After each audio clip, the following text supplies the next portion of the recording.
What's up guys, this is Nishant, and in this video session we are going to learn about how can we get the numbers from the user at runtime. So to do so in the C++ programming, first we have to declare the variables. So here we have declared three variables x, y, z.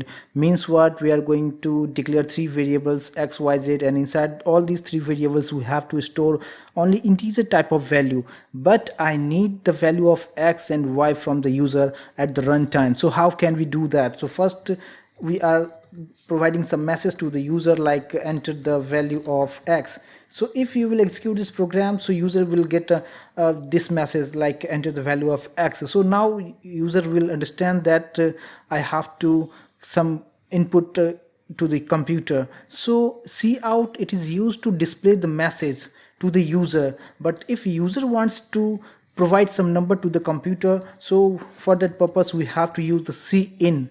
So cout for the output and cin for input, means user will give some input to the computer. So we have to use cin, but you have to see that the symbol is different. Like in cout it's a less than symbol, and but in cin we have to use the greater than sign symbols 2 times we have to use.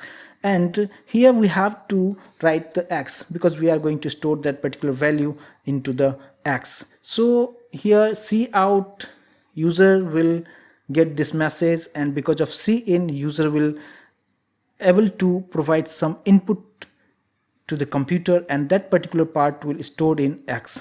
And exactly same thing we have to do for the y.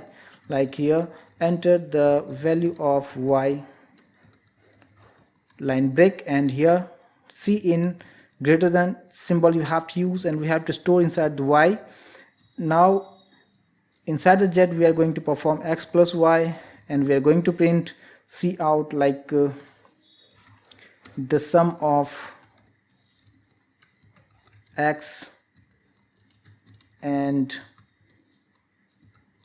y is z, like this. So here cin is used to how can user can get some input to the user, and if you'll execute this program, so you can see that the enter the value of x.